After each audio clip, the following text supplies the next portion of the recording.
हम लोग पढ़ रहे थे विजन आईएएस मंथली मैगजीन अगस्त की, जिसमें हमारे पॉलिटी रिलेटेड टॉपिक्स तो हो गए थे। अब हम आज से स्टार्ट करेंगे इंटरनेशनल रिलेशन, अंतर्राष्ट्रीय संबंध से जुड़े हुए टॉपिक्स। तो पहला टॉपिक है भारतीय डायस्पोरा, इंडियन डायस्पोरा। तो फ्रेंड्स, डायस्पोरा होता क्या है? देखिए, इंडिया के जितने भी लोग जाके विदेशों में रह रहे हैं, चाहे बहुत पहले गए हों, भारतीय मूल के हो लेकिन नागरिक वहाँ के हो, या फिर यहाँ के लोग जॉब करने या पढ़ने या किसी भी काम से विदेशों में रहते, तो वो इंडियन डायस्पोरा मतलब डायस्पोरा कहलाते हैं। तो अब ये बात सुर्खियों में क्यों है? हाल ही में एक संसदीय समिति ने भारतीय डायस्पोरा पर एक व्यापक रिपोर्ट जारी की है। तो संसदीय समिति बनती है, उन्होंने क्या है, इंडियन डायस्पोरा पर एक रिपोर्ट जारी की। तो भारतीय डायस्पोरा के बारे में देखेंगे।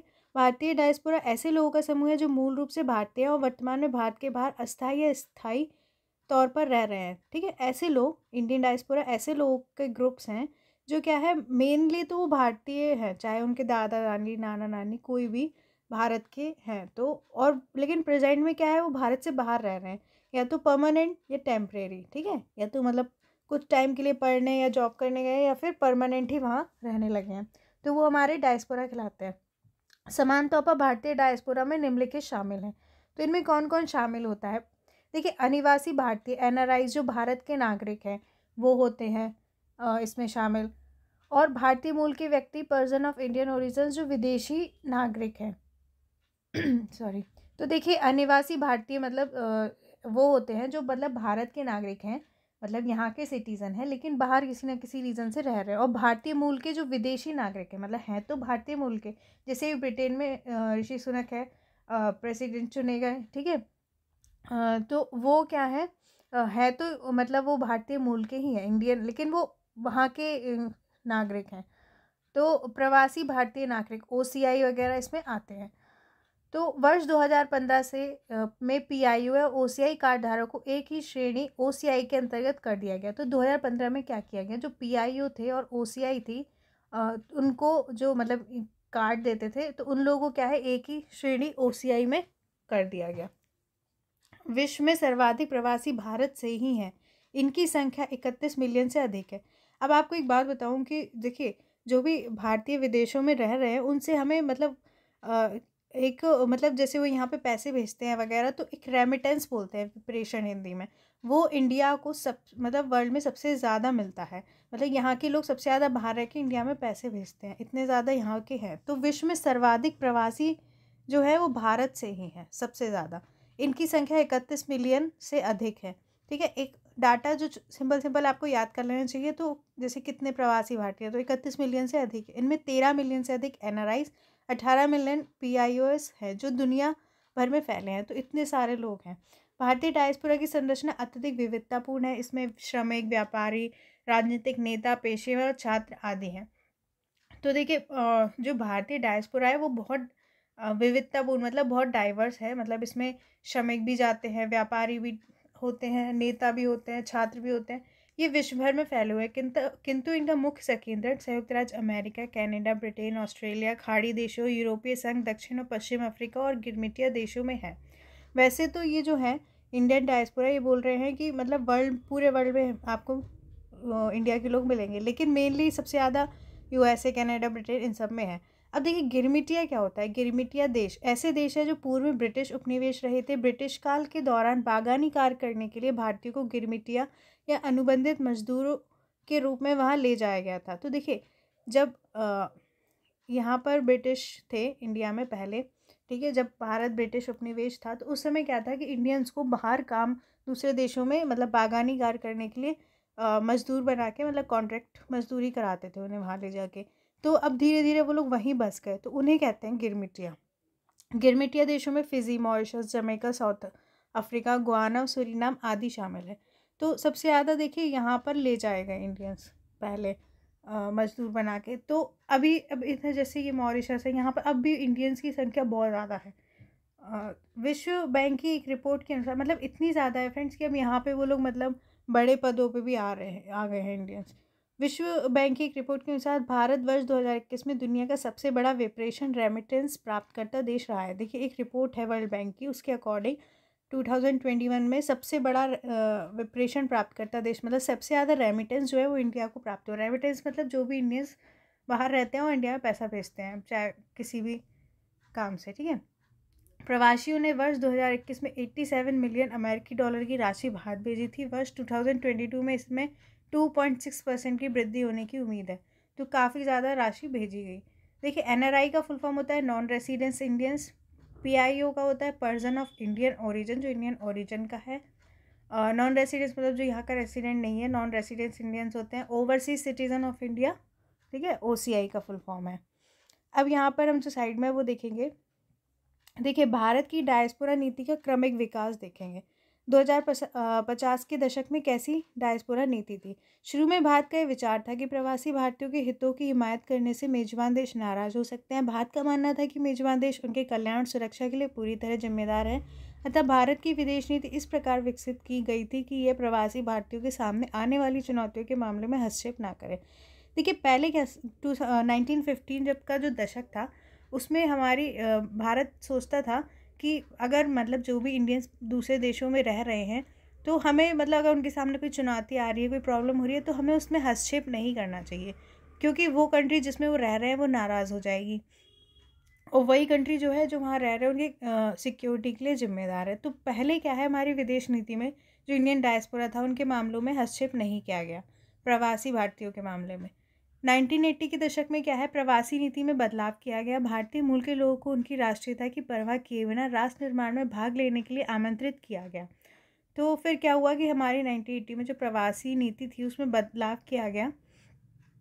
तो जो भारतीय मूल के लोग थे उनकी राष्ट्रीयता चाहे कोई भी हो, मतलब चाहे वो किसी भी अब देश के नागरिक हो, उन्हें क्या है राष्ट्र निर्माण में भाग लेने के लिए आमंत्रित किया गया कि वो भी आके यहाँ पे इन्वेस्ट करें। ये सब 2000 के दशक के बाद क्या हुआ, विदेशों में रह रहे भारतीय नागरिकों के लिए अनेक सकारात्मक उपायों की शुरुआत की गई। इसमें प्रवासी भारतीय मामलों के लिए एक अलग मंत्रालय, PIO कार्ड, प्रवासी भारतीय दिवस, प्रवासी भारतीय सम्मान पुरस्कार, OCI कार्ड, NRI फंड, विदेशों में रह रहे भारतीयों के लिए वोटिंग अधिकार आदि शामिल है। तो 2000 के बाद क्या किया गया, विदेशों में जितने भी भारतीय नागरिक थे उनके लिए क्या है मतलब कई पॉजिटिव उपाय किए गए, ठीक है, उनके लिए। जैसे कि बहुत सारी चीज़ें स्टार्ट की गई, उनके लिए एक अलग मंत्रालय बना दिया गया। मतलब बाद में भारत ने देखा कि उनसे हमें मतलब काफ़ी फ़ायदा तो हो ही रहा था, तो उनको मतलब इंडिया में इन्वेस्ट करने के लिए या फिर इन सब के लिए काफ़ी पॉजिटिव कदम उठाए गए। जैसे कि एक अलग मंत्रालय बनाया गया, एक PIO कार्ड दिया जाता है, प्रवासी भारतीय दिवस मनाया जाता है, उनके लिए सम्मान पुरस्कार है, OCI कार्ड है, NRI फंड है, ये सब है। और विदेशों में रह रहे भारतीयों के लिए वोटिंग अधिकार भी इसमें शामिल है। अब देखिए, भारतीय डायस्पोरा से हमारे देश को क्या लाभ हो रहा है। ये विदेशों में भारतीय हितों के लिए एम्बेसडर का काम करते हैं, मतलब एक तरीके से हमारे हितों के लिए काम करते हैं, एक एम्बेसडर की तरह काम करते हैं। भारत सरकार और मेजबान देशों के बीच सेतु का काम करते हैं, ठीक है। तो जो भी जिस देश में ज़्यादा इंडियंस है और हमारी सरकार है, तो एक तरीके से वो साथ में काम करते हैं। भारत में विदेशी मुद्रा भेजने और विदेशी निवेश प्राप्त करने में सहायता करते हैं। तो भारत में क्या है, फॉरेन करेंसी आती है, ठीक है, फॉरेन इन्वेस्टमेंट आता है। भारत में के सामाजिक और आर्थिक विकास में ही महत्वपूर्ण भूमिका निभाते हैं। तो इंडिया के डेवलपमेंट में भी बहुत इंपॉर्टेंट रोल निभाते हैं। अब बड़ी बड़ी कंपनियों में इंडियन CEO हैं, तो इसका भी काफ़ी इफेक्ट पड़ता है। विभिन्न बहुपक्षीय मंचों में भारत की आवाज़ बनते हैं, ठीक है, मतलब विदेशों में इंडिया की वॉइस बनते हैं, इंडिया के बारे में, है ना, अच्छा पॉजिटिव वो बनता है। विदेशों में भारत की सॉफ्ट पावर और सांस्कृतिक कूटनीति को बढ़ावा देने में अवसर प्रस्तुत करते हैं, ठीक है। एक इंडिया की एक सॉफ्ट पावर बनते हैं, जैसे कि जो भारत के बाहर लोग रह रहे हैं, तो वो क्या है, हमारी एक सॉफ्ट पावर बन जाते हैं, ठीक है। और सांस्कृतिक कूटनीति को भी बढ़ावा देते हैं। ट्रैक टू कूटनीति के लिए महत्वपूर्ण भूमिका निभाते हैं। तो ये सारे हमें फ़ायदा होता है। ट्रैक टू मतलब कि जैसे कि ट्रैक 1 तो होता है जब गवर्नमेंट्स मिलती है, ट्रैक 2 में आ जाते हैं जब मतलब लोग वगैरह आपस में मिलते हैं। और ठीक है, अपने प्रवासियों के साथ भारत के जुड़ाव को 4 C's केयर, कनेक्ट, सेलिब्रेट और कंट्रीब्यूट शीर्षक के तहत निरूपित किया गया। तो भारत ने क्या है 4 C के माध्यम से डायस्पोरा के साथ जुड़ाव करने के लिए क्या है एक शीर्षक निरूपित किया है। 4 C's का मतलब होता है केयर, कनेक्ट, सेलिब्रेट और कंट्रीब्यूट। भारतीय डायस्पोरा से प्रभावी संबंधों के संदर्भ में समिति द्वारा पहचान की गई प्रमुख कमियाँ सॉरी कुछ और ही निकल रहा है। तो देखिए भारतीय डायस्पोरा से जो भी उनसे संबंध है, उसके संबंध में जो समिति थी उसने क्या है बहुत सी कमियां देखी, जैसे कि क्या है प्रमाणित डेटाबेस का अभाव। तो देखेंगे ऐसी कौन सी कमियां हैं जिनसे जो भारतीय डायस्पोरा है उससे प्रभावी संबंध नहीं बन पाता है। तो प्रमाणित डेटाबेस का अभाव, चूँकि भारतीय डायस्पोरा द्वारा पंजीकरण कराना स्वैच्छिक प्रक्रिया है, इसलिए सभी प्रवासी विदेशों में स्थित भारतीय दूतावास केंद्रों में पंजीकरण नहीं कराते हैं। इसके अतिरिक्त उनकी अस्थिरता के कारण भी डेटा में भिन्नता देखी जाती है। तो क्या होता है कि एक जो भारतीय डायस्पोरा है, अगर उनको मतलब रजिस्ट्रेशन कराना उनकी इच्छा पर निर्भर है, तो क्या होता है कि सभी जो हैं वो नहीं कराते, जो भारतीय दूतावास है, केंद्र है, उनमें रजिस्ट्रेशन नहीं कराते। इससे हमें सही डेटा नहीं मिल पाता। एक बहुत बड़ी आबादी का छूट जाना, निम्न अर्धकुशल और ब्लू कॉलर श्रमिकों को प्रवासी भारतीय दिवस समारोह में भाग लेने का अवसर नहीं मिल पाता। वे सहज महसूस नहीं करते। इसका कारण यह है कि आमतौर पर प्रतिभागियों की समान प्रोफाइल बहुत उच्च स्तर की होती है। तो जैसे प्रवासी भारतीय दिवस समारोह वगैरह होते हैं, तो उनमें जो इंडियंस को बुलाया जाता है वो बहुत हाई प्रोफाइल वाले होते हैं। जो मतलब कम कुशल वगैरह श्रमिक है वो सब, उनको तो बुलाया नहीं जाता है। तो एक तरीके से मतलब उनका रिप्रेजेंटेशन नहीं हो पाता है। कोई स्पष्ट नीति नहीं। सरकार समय समय पर प्रवासियों से प्राप्त फीडबैक के आधार पर नीतियां तैयार करती है। विभिन्न दूतावासों, वाणिज्य दूतावासों और प्रवासियों एमिग्रेंट्स के संरक्षण कार्यालयों में बहुत सी शिकायतों का अभी तक समाधान नहीं किया गया। तो देखिए क्या होता है ना कि जैसे कि फीडबैक मिलता है प्रवासियों से, तो सरकार क्या है उस आधार पर अपनी नीतियाँ बनाती है। लेकिन क्या है, अगर कोई शिकायत कर रहा है लेकिन उनका मतलब समाधान नहीं कर रहे हैं, ये वाली प्रॉब्लम आ रही है। बहुत सी शिकायतें ऐसी पड़ी हुई जिनका समाधान अभी तक नहीं हुआ। अपनी नौकरी गंवाने वाले श्रमिकों के पुनर्वास के लिए कोई विशेष योजना नहीं है। तो जो भी अपनी नौकरी गंवा चुके हैं, तो उनके मतलब पुनर्वास ताकि उन्हें दूसरी नौकरी या जगह मिल सके, इसके लिए कोई योजना नहीं है। इसमें कोविड-19 महामारी के कारण खाड़ी देशों से लौटने वाले लोगों की बड़ी आबादी भी शामिल है। देखिए कोविड-19 के दौरान क्या हुआ था, बहुत सारे लोग दूसरे देशों से इंडिया में वापस आए थे, लेकिन उनके पुनर्वास के लिए यानी उनके रहने के लिए, उनके जॉब के लिए, तो उनके लिए कोई विशेष योजना ही नहीं बनाई गई। ठीक। भारतीय डायस्पोरा के कल्याण के लिए कार्यक्रमों और योजनाओं का पर्याप्त मूल्यांकन नहीं किया गया। तो उनके लिए जो कार्यक्रम होते हैं, योजनाएं होते हैं, उनका मूल्यांकन मतलब इवैल्यूएशन नहीं किया गया कि सही है या नहीं। संकट की स्थिति से जुड़ी चुनौतियां, उदाहरण के लिए यूक्रेन और चीन में चिकित्सा और अन्य पाठ्यक्रम में दाखिल लेने वाले हजारों भारतीय छात्रों को दुविधा में छोड़ दिया गया है। इनका मुख्य कारण यह है कि वे ना तो इन देशों में पुनः लौटने में सक्षम है और ना ही भौतिक रूप से अपने पाठ्यक्रमों में फिर से शामिल हो सकते हैं, अथवा ना ही वे अपना इंटर्नशिप या प्रशिक्षण पूरा कर सकते हैं। तो जैसे कोई संकट आ जाए तो बहुत सारी चुनौतियां आती हैं। जैसे कि देखिए अभी यूक्रेन रशिया का वॉर चल रहा है, तो जो भी मतलब मेडिकल की पढ़ाई बहुत सारे स्टूडेंट कर रहे थे यूक्रेन में, तो अब वो वापस आए हैं, तो अब उनके पास कोई विकल्प नहीं मिल रहा है कि वो क्या करें। ठीक है, इंडिया में पढ़ नहीं सकते हैं आगे वही कोर्स, तो अब वापस जा नहीं सकते हैं, तो उनके सामने जो चुनौती आ रही है उसका कोई हल नहीं है, सबसे बड़ी बात। अब देखिए भारतीय डायस्पोरा के समक्ष चुनौतियां कुछ दी हुई है, यहाँ पे देख लेते हैं। विशेष तौर पर पश्चिम एशिया के संदर्भ में, जो पश्चिम एशिया है, ठीक है, वहाँ के संदर्भ में कुछ चुनौतियां हैं, जैसे शेल गैस के उछाल, बूम के कारण तेल की कीमतों में कमी, वैश्विक समृद्धि की मंदगति और फिलीपींस से आने वाले कुशल श्रमिकों से कड़ी प्रतिस्पर्धा के कारण भारतीयों के लिए नौकरियां कम हुई हैं। तो देखिए अब क्या है कि नेचुरल गैस की तरफ वगैरह जा रहे हैं, तो शेल गैस पे ज़्यादा ध्यान दिया जा रहा है। तेल की कीमतों में इसलिए कमी आई है। जो वैश्विक समृद्धि दर है वो कम हो रही है। तो और फिलीपींस से भी बहुत सारे कुशल श्रमिक आ जाते हैं, जिसके कारण क्या है भारतीयों को नौकरी में प्रतिस्पर्धा मिल रही है, ये वाली प्रॉब्लम आ रही है। शिया सुन्नी विवाद के कारण बढ़ते संघर्ष एवं अस्थिरता और कट्टरपंथी इस्लामाबाद ने भारतीयों की सुरक्षा के समक्ष संकट उत्पन्न किया है। तो देखिए जितने अगर जैसे इतने विवाद होते हैं, ठीक है, शिया सुन्नी विवाद होता है या संघर्ष होता है, कट्टरपंथी होते हैं, तो इनके कारण क्या है जो भारतीय उनकी सुरक्षा का क्वेश्चन आता है कि उनकी सुरक्षा कैसे की जाए। शोषणकारी कफाला श्रम प्रणाली, जो एक प्रयोजक स्पॉन्सरशिप प्रणाली है, इसके तहत श्रमिक एक अनुबंध के माध्यम से कफिल से जुड़े होते हैं, जो उनके प्रवास की स्थिति को नियंत्रित करता है। तो देखिए एक शोषणकारी कफाला श्रम प्रणाली है। इसमें क्या होता है कि कोई उन्हें ले जाता है अनुबंध करा के काम करने के लिए, ठीक है, वो क्या है उनकी संबंध की उनकी जो स्थिति होती है उसको कंट्रोल करता है। तो ये मतलब एक शोषणकारी प्रणाली है, इसमें लोग फंस जाते हैं। एक सेकेंड। देखिए, बहुत ज़्यादा अगर दूसरे देशों के लोगों को नौकरियाँ होती है तो फिर उस देश के लोग भी क्वेश्चंस करते हैं कि हमारे लिए नौकरियाँ नहीं, ये लोग ले जा रहे हैं हमारी नौकरियाँ। तो एक नेताकत कानून है, इसका उद्देश्य सऊदी अरब में विदेशी श्रमिकों के एक बड़े वर्ग को स्थानीय लोगों से प्रतिस्थापित करना है। तो सऊदी अरब में क्या है, एक नेताकत कानून है। इसमें ये क्या कर रहे हैं कि जो विदेशी श्रमिक हैं उनको जो स्थानीय लोगों हैं उनसे रिप्लेस कर रहे हैं, उनको जॉब्स देंगे। संयुक्त राज्य अमेरिका, कनाडा और यूके। अमेरिका में भेदभावपूर्ण व्यवहार, संरक्षणवाद और सख्त H1B वीज़ा मानदंड। ठीक है, अब अमेरिका भी क्या कर रहा है, उसने अपने वीज़ा के नियमों को बहुत कठोर कर दिया है, जॉब्स कम दे रहा है। तो इस तरीके से एक भेदभावपूर्ण व्यवहार हो रहा है। ब्रेग्जिट के बाद यूके में वीज़ा मानदंडों में संशोधन, पता नहीं बोलने में आज थोड़ा सा वो हो रहा है।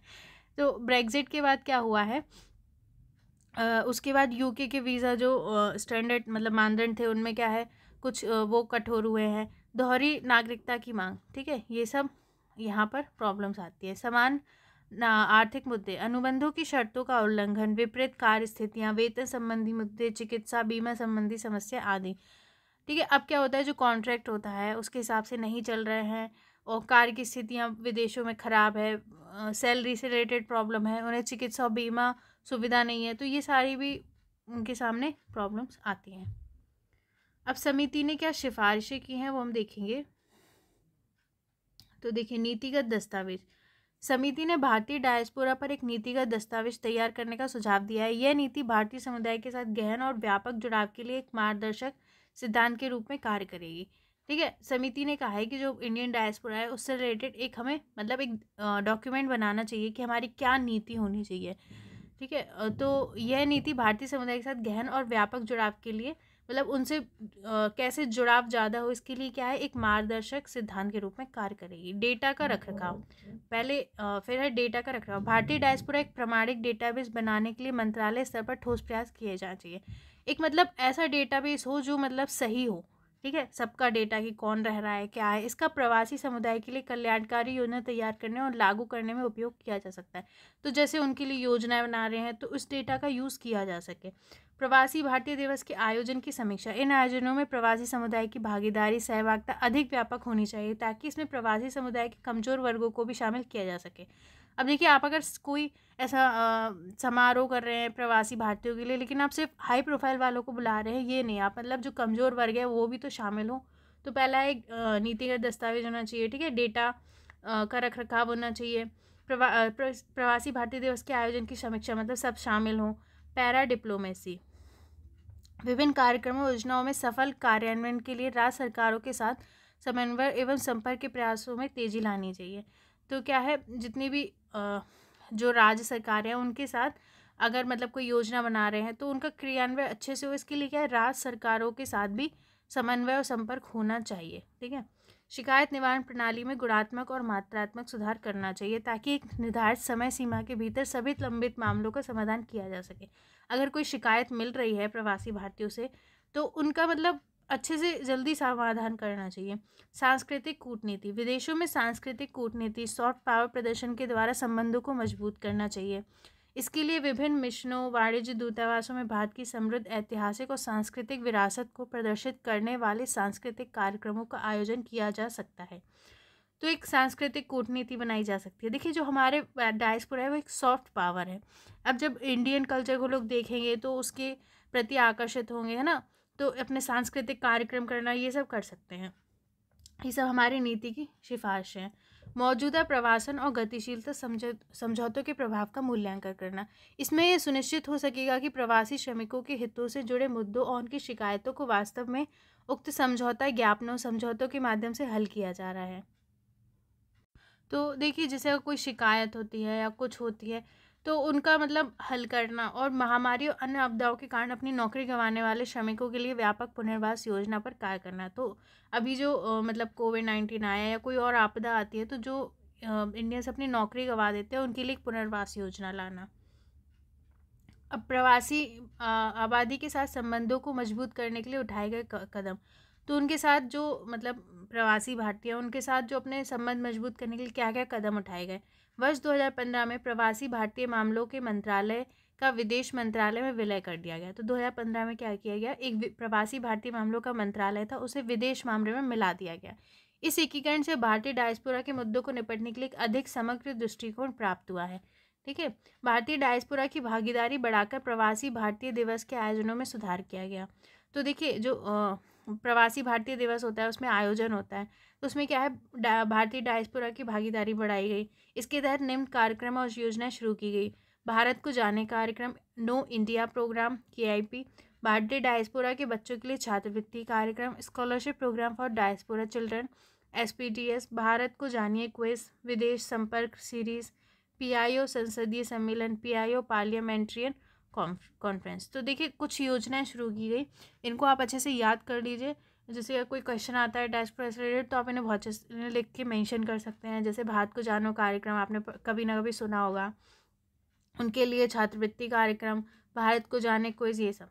विदेशों में रह रहे भारतीय नागरिकों की सहायता और कल्याण के लिए संस्थागत ढांचे का विकास किया जा रहा है। इसमें मदद पोर्टल, माइग्रेट, भारतीय समुदाय कल्याण निधि, प्रवासी भारतीय सहायता केंद्र, भारतीय श्रमिक संसाधन केंद्र आदि शामिल है।